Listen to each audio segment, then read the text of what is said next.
కన్న కొడుకే కన్న తండ్రికి మచ్చ తెచ్చి కాలదేవుడై కూర్చుండాట ఏపీ రాష్ట్రంలో అన్యాయం పాడుపడగానుండా. తండ్రి కాపులో పుట్టినందుకు ఎంత రామసక్కని పేరు తేవాలి తల్లిదండ్రికి, కానీ చెల్లె షర్మిల ఓ ఆంబాయం అంతా వెళ్ళబోసుకుంటుందిలా ప్రచారాలు చేసుకుంటా.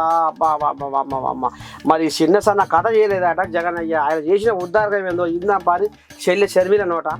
ఈ జగన్ భూమి మీద పుట్టి ఏం సకదనం వల్ల అయ్య పేరు అమ్మ పేరు ఉద్ధరియనోడు, కుటుంబ బంధాలను మర్చిపోయినోడు. రేపు సమాజాన్ని ఉద్ధరిస్తాడంటే ఎట్లా నమ్ముదాము? కడుపు నిండగన్న తల్లిదండ్రులకే పంగనామాలు పెట్టిన శుద్ధపూస బుద్ధివంతుడు మా అన్న జగన్ అని ప్రచారాలలో పదం వాడుకుంటా మోత మోగిస్తుందిలా శైల షర్మిల. వామ్మో చూడుదోసారి జగన్మోహన్ రెడ్డి గారు చెప్తున్నారే Congress party CBI charge sheet లో రాజశేఖర్ రెడ్డి గారిని చేర్చింది అని.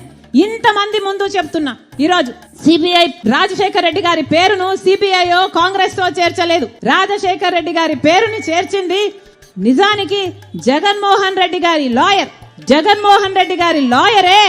రాజశేఖర్ రెడ్డి గారి పేరు నిజానికి సిబిఐలో లేకపోతే జగన్మోహన్ రెడ్డి గారు ఈ కేసులో నుంచి బయటపడడం చాలా కష్టము అని తెలిసి, రాజశేఖర్ రెడ్డి గారి పేరు ఉండకపోతే జగన్మోహన్ రెడ్డి గారు ఈ కేసులలో నుంచి ఎప్పుడు బయటపడ్డు అని రాజశేఖర్ రెడ్డి గారిని పేరును స్వయంగా జగన్మోహన్ రెడ్డి గారి లాయరే, సుధాకర్ రెడ్డి అనే లాయరే రాజశేఖర్ రెడ్డి గారిని చేర్చమని హైకోర్టులో సుప్రీంకోర్టులో పిటిషన్ వేసి మరీ చేర్పించారు. దానికి ప్రతిఫలంగా ఈరోజు అదే సుధాకర్ రెడ్డికి జగన్మోహన్ రెడ్డి గారు అడిషనల్ అడ్వకేట్ జనరల్ పదవి కూడా ఇచ్చాడు. ఇది వాస్తవం కాదా?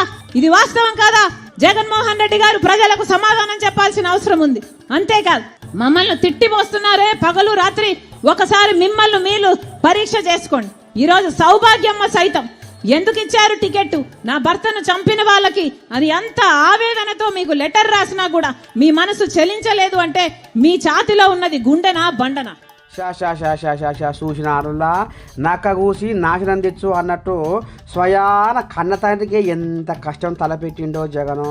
నడుమంతరపు వైష్ణవానికి నామాలు వెండు అన్నట్టు ఈ పాడుబుద్ధులు నా జగన్ పరిపాలన మనకు ఇంకా అవసరమా అన్నట్టుగా శల్య షర్మిల చెప్పుకొస్తుంటే ఇక జనాలు కూడా వామ్మో మన నిజమేనా ఏంది ఏం కథ అని ముక్కున ఏలేసుకుంటున్నారట నిర్ణయాల ఏపీ జనాలు. మరి కొసకు ఎట్లయితుందో ఏమోనున్న ఈ అన్నజల్లెల పంచాది పాడైపోను.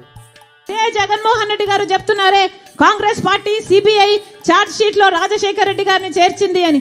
ఇంతమంది ముందు చెప్తున్నా, ఈరోజు సిబిఐ రాజశేఖర్ రెడ్డి గారి పేరును సిబిఐ కాంగ్రెస్ తో చేర్చలేదు. రాజశేఖర్ రెడ్డి గారి పేరుని చేర్చింది నిజానికి జగన్మోహన్ రెడ్డి గారి లాయర్. జగన్మోహన్ రెడ్డి గారి లాయరే.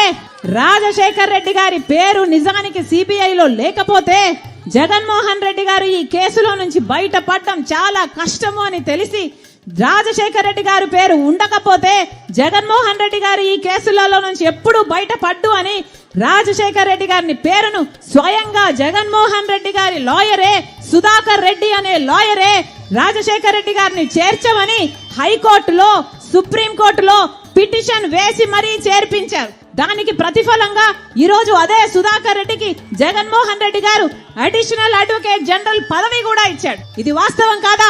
ఇది వాస్తవం కాదా? జగన్మోహన్ రెడ్డి గారు ప్రజలకు సమాధానం చెప్పాల్సిన అవసరం ఉంది. అంతేకాదు, మమ్మల్ని తిట్టిపోస్తున్నారే పగలు రాత్రి, ఒకసారి మిమ్మల్ని మీరు పరీక్ష చేసుకోండి. ఈరోజు సౌభాగ్యమ్మ సైతం ఎందుకు ఇచ్చారు టికెట్? నా భర్తను చంపిన వాళ్ళకి అని ఎంత ఆవేదనతో మీకు లెటర్ రాసినా కూడా మీ మనసు చెలించలేదు అంటే మీ ఛాతిలో ఉన్నది గుండెనా బండనా?